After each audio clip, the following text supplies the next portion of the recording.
Jesus speaks about the destruction of Tel Aviv, Satan's religion, Islam, and impact of prayer. June 4th, 2016. Words from Jesus to Sister Clare, spoken by Jackie.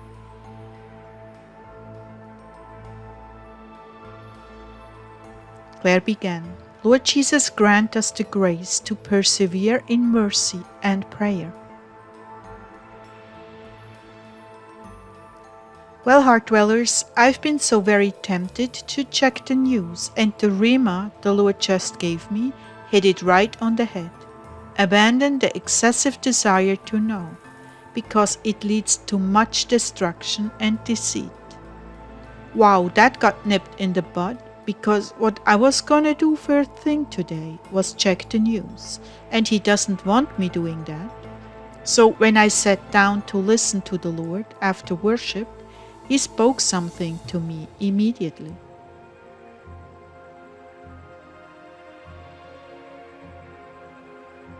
Jesus began, Your prayers are working. Almost every soul who watches your videos is now praying, with the exception of those who do not want to know me.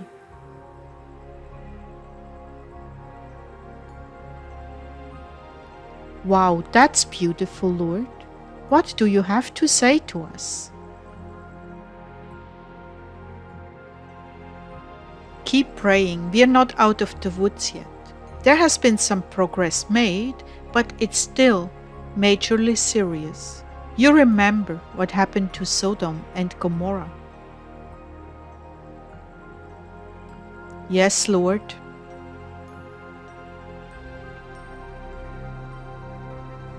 Well, what you have in Tel Aviv is worse yet, and cries out to God for punishment.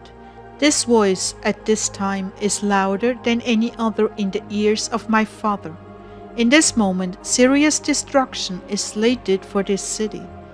Be aware, my Father will not be mocked, and mockers have entered the city gates in droves, lifting up their horn in arrogance and abandon. This is the generation of whom it is written, the judgment of the nations is long overdue. And yet, because of the holiness of those who cry out to the Father, judgment has in the past been delayed. But to continue to ignore this would make my Father unjust instead of merciful. Do you see, my daughter?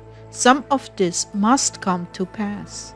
Some things are of absolute necessity to come to pass and can be mitigated through prayer and even delayed, but not called off. Lord, what about our nation?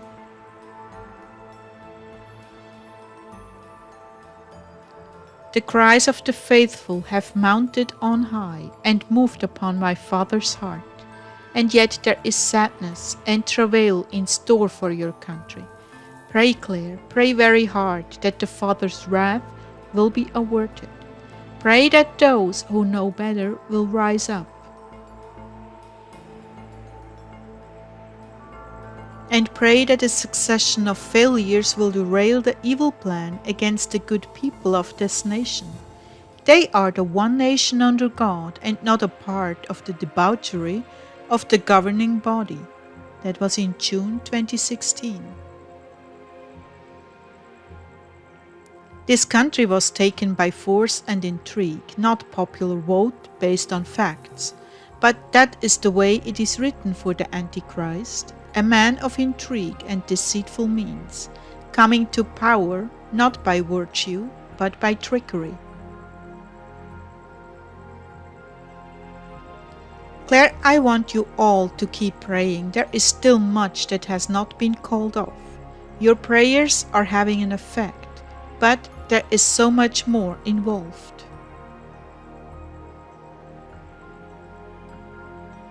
And what about the world, Lord?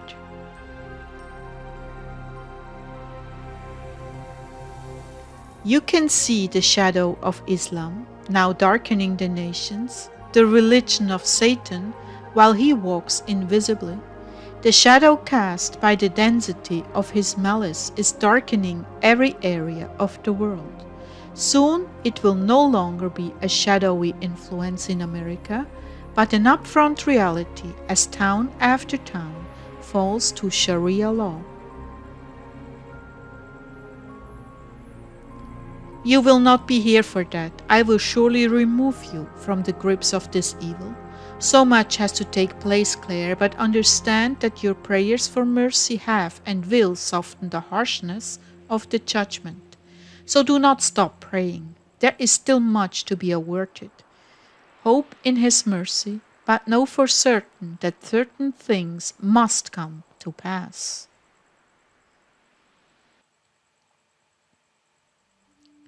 Certain things like what? Like war, earthquakes, tsunamis, volcanoes, and the aftermath of these woes? Clare, I'm talking to you, my bride. I was at that moment struggling with my guilt regarding the barbecue and the chocolate cookies I had given into.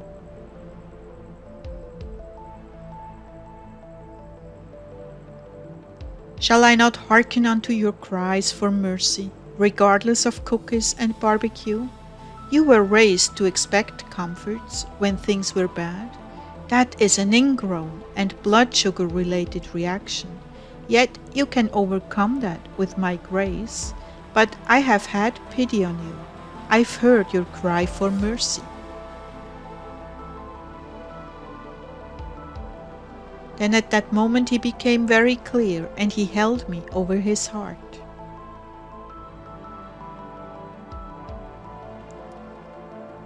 What I want to tell you, my love, that it will not be long now. Basically, things are going to happen, but much mercy will fall into play. Yet there will be confusion and pandemonium, and I expect you all to cleave to me in the midst of this, whether you can see one another or not. Stay close to me. I will not be distant from you at any moment. Your days, your lives are in my hands, and I cherish them tenderly. Do not waste time, my love. Make the best of what you have before you. I know your physical limitations. I know you can only do so much, but I can do so much more if you will rely on me and not on your own devices.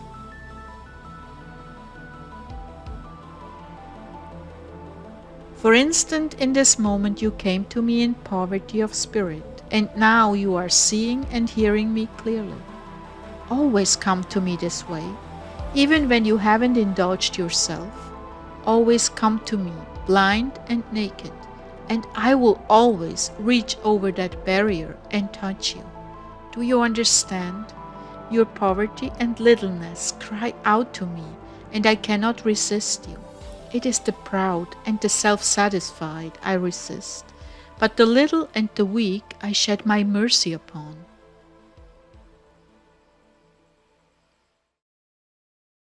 As the days continue to unfold, do not grow lax in your prayers. That may be the very force that holds back my Father's hand. There is a great reward for those who have forsaken their personal preferences in favor of mercy for those who are not ready.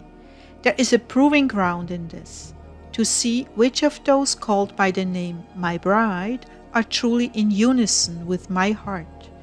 Yes, these days are again proving grounds to reveal yet another layer of depth in devotion to me, and who actually does truly care for me and for their brother. It is as the church in Philadelphia. Cleave to that description and you will pass in flying colors. Pun intended, he smiled. And here the description of the church of Philadelphia, written in Revelation 3, 6-13. He that has ears, let him hear what the Spirit says to the assemblies. To the assembly of Philadelphia write, He who is holy, he who is true, he who has the key of David, he who opens and no one shuts, and shuts and no one opens, says this, I know your works. See, I've put before you an open door, and no one is able to shut it. I know that you have little power, yet have guarded my word and have not denied my name. See, I am giving up those of the congregation of Satan who say they are Jews and are not, but lie. See, I am making them come and worship before your feet, and to know that I've loved you. Because you have guarded my word of endurance, I also shall guard you from the hour of trial, which shall come upon all the world to try those who dwell on the earth. See, I am coming speedily. Hold what you have, that no one take your crown.